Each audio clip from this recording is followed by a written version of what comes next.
وسلم بسم اللہ الرحمن الرحیم رضیت باللہ ربا وبالاسلام دینا وبمحمد نبیا ورسولا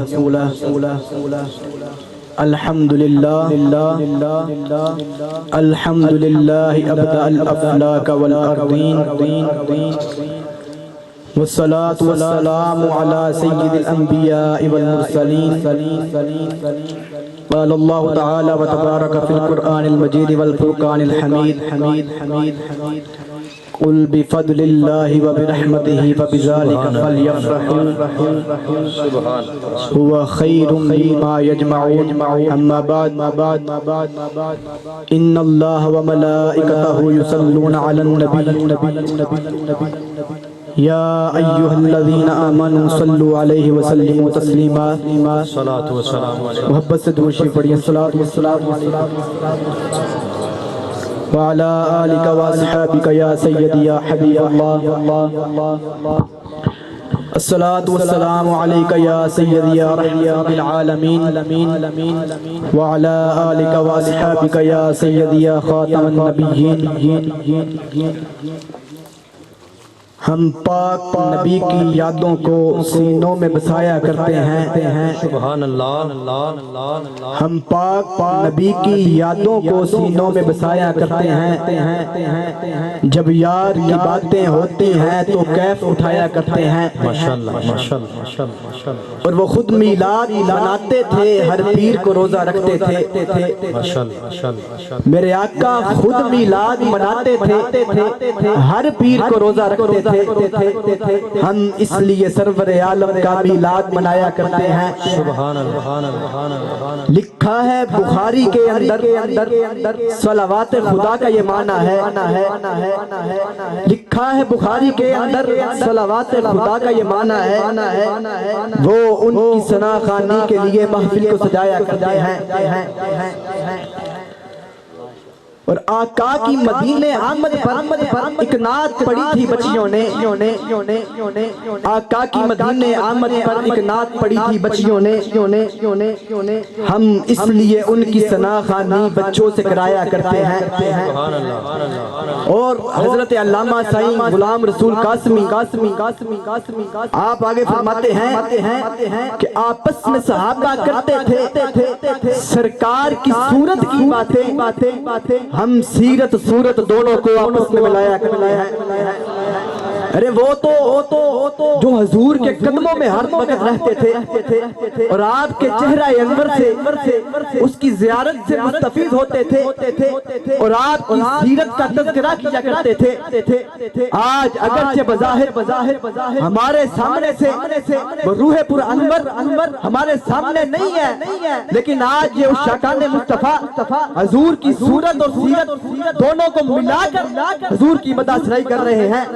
آپ فرماتے ہیں آپس میں صحابہ کرتے تھے سرکار کی صورت کی باتیں ہم سیرت صورت دونوں کو آپس میں ملایا کرتے ہیں اور آپ فرماتے ہیں کہ ایمان غلام رسول کا ہے مغفور ہوئے وہ انشاءاللہ جو لوگ سرور عالم کا میلاد منایا کرتے ہیں اللہ جل جلالہ وعم نوالہ وعظم شانہ واتم برہانہ وجل ذکرہ وعز اسمہ کی حمد و ثنا کے بعد حضور سرور کونین علیہ السلام کی بارگاہ اقدس و بابرکت میں درود و سلام کا نذرانہ عرض کرنے کے بعد سامعین ذی احتشام آج ہم ادھر محفل ذکر میلاد مصطفیٰ صلی اللہ علیہ وسلم میں حاضر ہیں میں کوئی مستقل خطیب بھی نہیں ہوں ایک طالب علم آپ سب جانتے ہیں اور سبق سنانے کی غرض سے استاد تشریف فرمائیں سبق سنانے کی غرض سے حاضر ہوا تو دعا ہے اللہ تعالیٰ آج کے سبق سنانے اور اس امتحان میں مجھے پاس فرمائے اور انشاءاللہ تعالیٰ استاد کی دعا فرمائیں گے کہ اللہ تعالیٰ حق اور سچ بیان کرنے کی توفیق عطا فرمائے وقت کے پیش نظر انشاءاللہ تعالی جو ٹائم حکم ہوا اس کے اندر گفتگو کرنے کی کوشش کروں گا۔ خالق کائنات نے ارشاد فرمایا کل اے محبوب فرما دیجئے بفضل اللہ و برحمتہ فبذالک فلیفرحوا، کہ اے محبوب ان کو فرما دیجئے کہ جب اللہ کا فضل اور اس کی رحمت تم پر ہو جائے تو پھر تمہارا انداز کیا ہونا چاہیے؟ فرمایا خوب چرچے کرنے ہیں۔ آگے فرمایا ہوا خیر مما یجمعون، اور وہ جو خوشی تم نے کرنی ہے، جو خوب چرچے کرنے ہیں، اس پر اگر تمہارا مال چلا جائے، تمہاری جان جو کچھ بھی جاتا ہے، تمہارا جمع کر کے رکھنے سے بہتر ہے کہ تم رب تعالیٰ کے اس فضل اور رحمت ملنے پر خوشیاں مناؤ۔ یہ فضل اور رحمت سے مراد کیا ہے؟ تفسیر روح المعانی علامہ علوسی بغدادی رحمہ اللہ آپ فرماتے ہیں کہ ان الفضل العلم والرحمت محمد صلی اللہ علیہ وسلم، فرمایا کہ جو رب تعالیٰ کا یہ ارشاد کہ فضل اور رحمت مل جائے، یہاں فضل سے مراد علم ہے، جو رب کائنات نے قرآن مجید کی صورت میں اپنے حبیب کو عطا فرمایا اور ان کے وسیلے سے ہم تک پہنچایا، اور یہاں رحمت سے مراد سرور کونین علیہ السلام کی ذات بابرکت ہے۔ جیسا کہ آپ آگے فرماتے ہیں والمشہور وصف النبی صلی اللہ علیہ وسلم بالرحمہ کما یرشد الیہ قولہ تعالی وما ارسلناک الا رحمتا للعالمین۔ کیوں یہ جو آپ فرماتے ہیں کہ میں نے کہا کہ رحمت سے مراد سرور کونین علیہ السلام کی ذات بابرکت ہے، کیونکہ رب تعالیٰ نے میرے آقا کا سب سے مشہور وصف جو بیان فرمایا، رب کائنات نے ارشاد فرمایا ہے محبوب آپ کو تمام جہانوں کے لیے رحمت بنا کر بھیجا ہے۔ اس لیے آپ فرماتے ہیں یہاں رحمت سے مراد حضور علیہ السلام کی ذات ہے، لیکن ایک اور تفسیر اگر دیکھی جائے کہ فضل اور رحمت یہ علماء بیٹھے ہیں مطلق ہے، اور حکم ہے کہ مطلق کو اپنے اطلاق پر جاری رکھنا ہوتا ہے۔ یہاں فضل سے مراد مطلق، رحمت بھی مطلق مراد لی جائے تو ہر طرح کا فضل اور ہر طرح کی رحمت اس میں آ جائے گی، تو پتہ چلا اگر ہر طرح کا فضل اور رحمت اس سے مراد ہو سکتی ہے، اور وہ فضل اور وہ رحمت جس کی وجہ سے رب نے یہ کائنات سجائی، جس کی وجہ سے رب نے ہمیں یہ وجود عطا فرمایا، وہ سب سے بڑا فضل ہے، اور وہ حضور علیہ السلام کی ذات بابرکت ہے۔ سبحان اللہ سبحان اللہ۔ پتہ چلا کہ آپ کے آنے کی خوشی میں ہم پر، آپ کے آنے کے وجہ سے ہم پر خوشی لازم ہے کہ ہر بندہ آپ کی آنے کی خوشی کرے۔ اب اس سلسلہ میں آج یہ انداز جو ہے، دو طرح کے لوگ آپ کے سامنے موجود ہیں۔ کچھ تو وہ اہل حق اہل سنہ جسوں نے اس آیت پر بھی عمل کیا اور حضور علیہ السلام کے آنے کی خوشی منائی۔ آپ دیکھ رہے ہوں گے یہ میرے بھائی 3 دن سے یہاں ماشاءاللہ انتظامات کر رہے ہیں۔ ابھی میں مغرب کے ٹائم دیکھ رہا تھا کہ ایک بزرگ تھے، وہ پاس سے گزرے، او جی کسے دی شادی کر دینی، او جی کسے غریب نو کھوا دینا سی، اس طرح کے انداز، یہ میں بعد میں بات کرتا ہوں۔ یہ آپ دیکھیں کہ کچھ لوگ تو مسرور ہیں اور کچھ لوگ پریشان ہیں۔ اس کی وجہ کیا ہے؟ ایک مثال عرض کر کے بات کو واضح کرنے کی کوشش کروں گا کہ جب موسم بہار آتا ہے، موسم بہار کے آنے کے ساتھ اب درخت اس کے ساتھ جو ٹہنیاں ہوں یا پودوں کے ساتھ جو پھول ہو وہ کھل جاتے ہیں، وہ کھل جاتے ہیں۔ اب ایک درخت ہے، اس کے ساتھ ٹہنیاں ہیں، وہ کھل گئیں،